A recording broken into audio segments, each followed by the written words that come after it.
Kojak,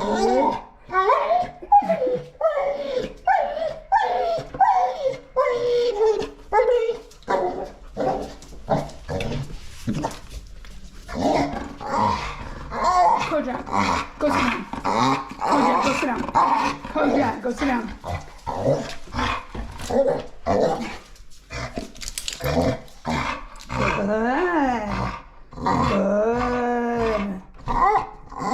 Good. Good. Yes. Yes. That's a good boy. Hey. Yes. Hey. Okay, so that was Kobe, and we're working with him on his whining before we go for a walk. So he'll whine like crazy in his kennel and at the door before we go. And so it made me think about controlling our emotions, because in essence that's what we're working on with him, is controlling his excitement. So how do we control our emotions? And are we controlling our emotions, or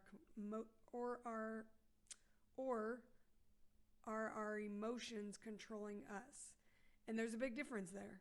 When our emotions control us, we don't really have a say in the matter. We're just reacting, basically. And so you get angry and you just react. And when we do that, we a lot of times regret what we say or do in that reaction moment. So when we get an emotion, when we have an emotion, our mind goes into work right away to explain, give reason to the emotion that our body is feeling. So our body feels something, tension, sadness, anger, frustration, whatever, and our mind has to come up with a reason why, what's going on in the body. And so it comes up with a explanation.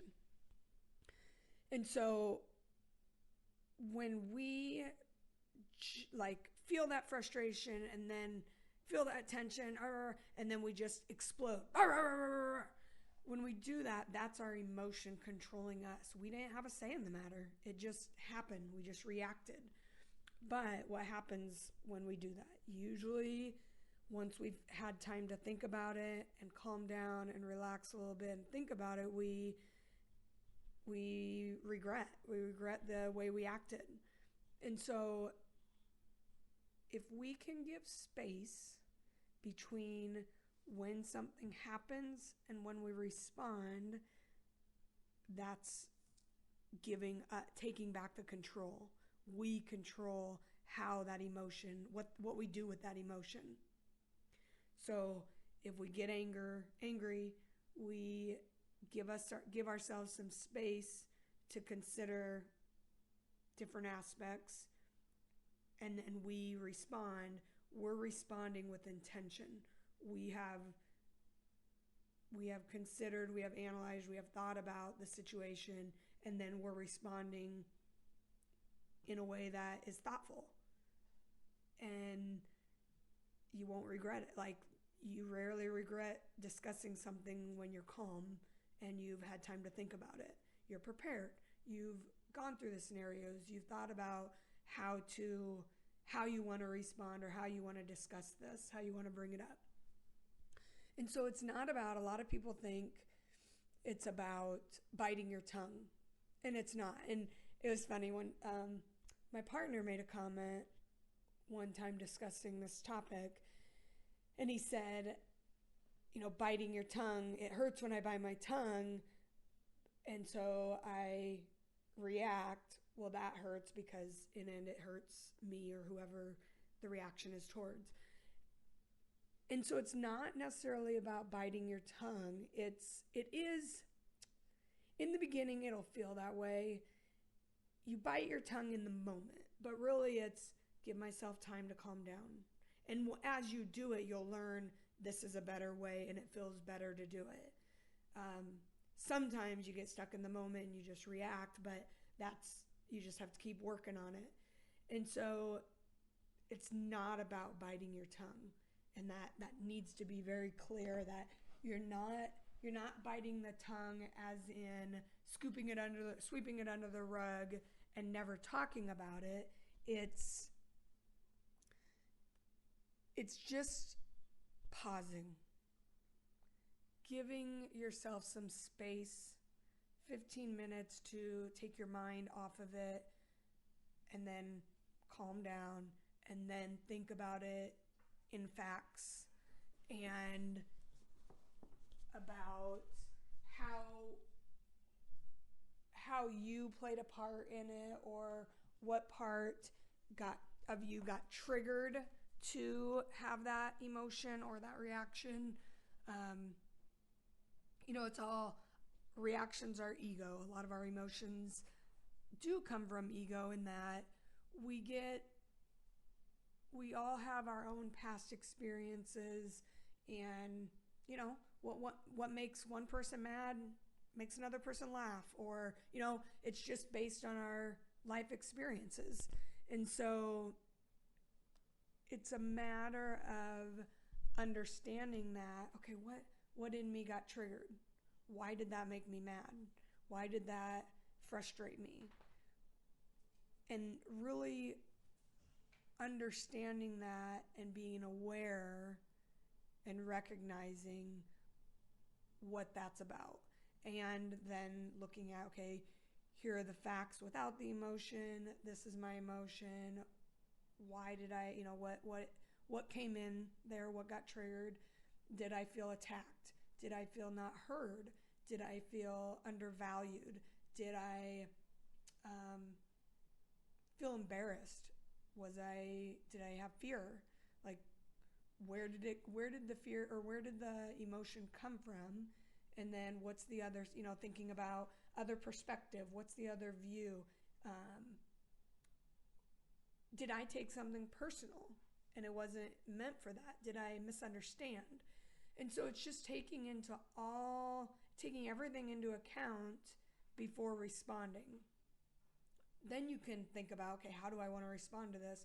I am upset. I do feel angry, and I need, this is something I do want to discuss. And so you can consider that. And then when you go back and discuss it, you're in a calm state. You've thought about everything, and you can talk about that as adults. You can discuss it in a calm manner. And hopefully we all understand, when you're upset or angry or any heightened emotion, you're not as likely to hear things or be receptive to listen to things than when you're calm. When you're calm, you're able to have discussions and not get so kind of one-sided or narrow-minded. You can actually just have a discussion and voice your opinion. And there may be times when you go back and you look at, you go back and you start talking about it and having the discussion, and, responding to or bringing it up to talk about it. And you might that anger may come back in, and you say, okay, nope, I gotta give me another 10 minutes. I'm not ready. And you need to calm down again. You may do that 5 times before you get through discussing it.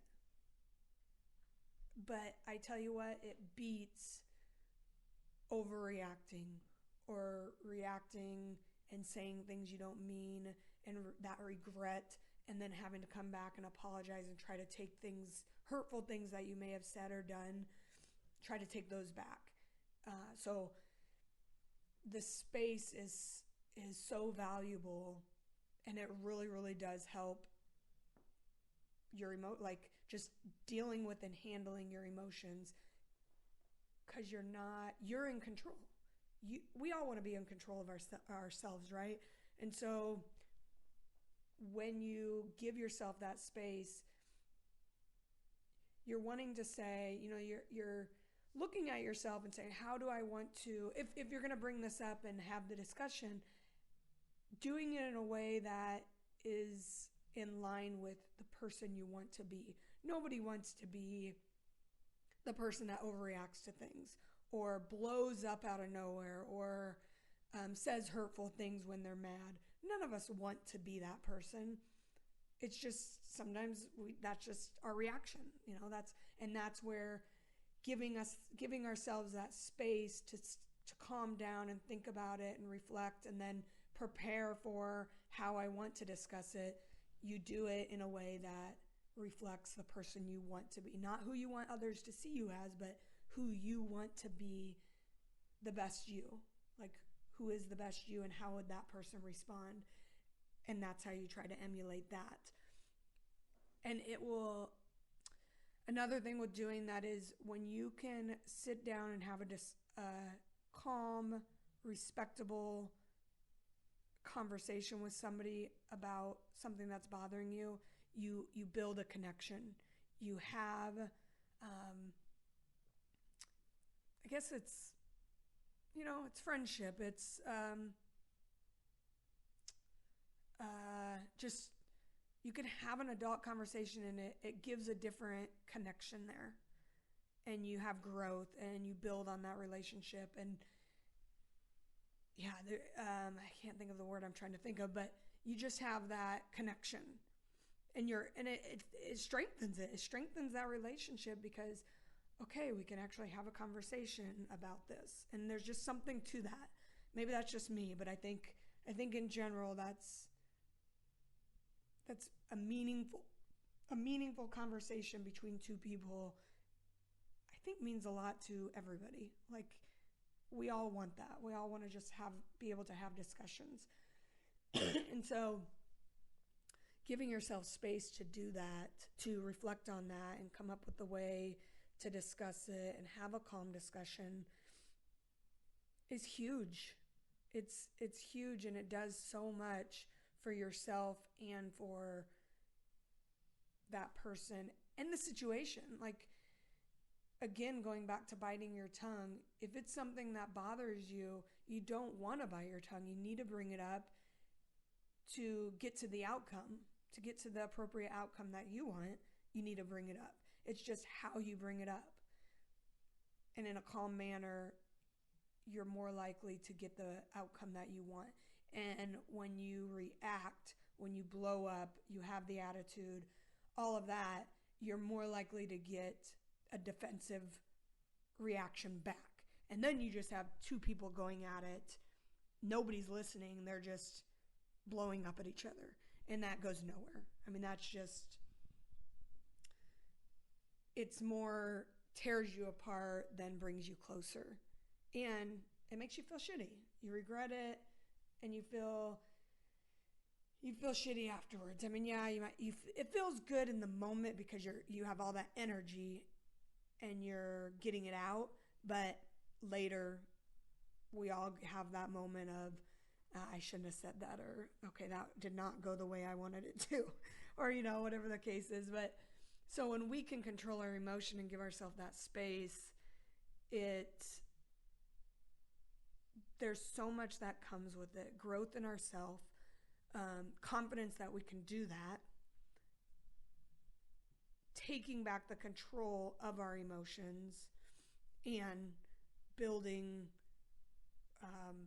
connection with somebody else. Self-awareness we're building self-reflection, all of it. And it's like all of it is so incredibly valuable in every aspect. At home, with your partner, with your kids, with work, with somebody on the street, with across everything. If you can give yourself space to consider what happened and think about all aspects and then come back and confront it, things will go so much better than you expect, and so much better than if you do it the other way. So how do we do that?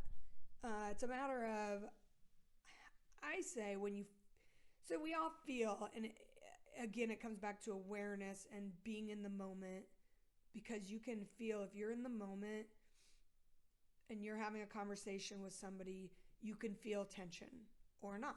You can feel ease and flow, or you can feel some tension building. When you start feeling that tension building, okay, you got to feel it between the two. Can you, restructure the path or redirect the path and make, bring it back calm? Or is the tension in yourself? Are you getting angry? Are you starting to get defensive? Are you, do you feel that tension in yourself? And if you do, where it's starting to get pretty tight and you know what's about to happen, you need to take a step back.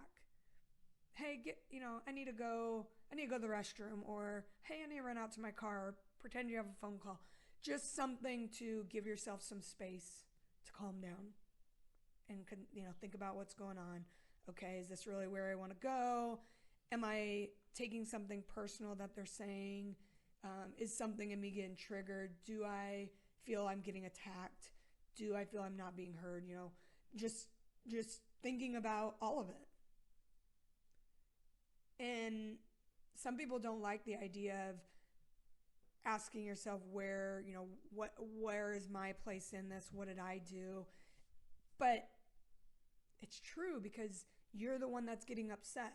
And so it is something, I feel it helps, because it gives you perspective. Oh, I'm getting triggered. I'm feeling disrespected, or I'm feeling unheard. And then you can go back in and say, all right, continue, but wait, when you say that, I feel disrespected. And you're able to, it steers the conversation, because they then may say, oh, I'm sorry, I totally didn't mean that. I meant no disrespect by that. I was meaning this. And so you can get their perspective or their intentions of what's going on, instead of, for one, getting angry, letting emotions go, exploding, and then having all these stories go on in your head of what happened, when you can just put a stop to it right away and figure out what's going on, continue with the conversation and let it flow easy. Or if they say, yeah, I don't have respect for what you said here, then you can have that discussion, or say, okay, I need to stop this conversation. Let's bring it up another time, or I don't want to keep going with this conversation. But you can kind of steer it, and you're in control of your emotions. You're not letting yourself get too far one side, too angry, where you can't control it. And so it comes back to being aware and really being in the moment and recognizing it and feeling it in your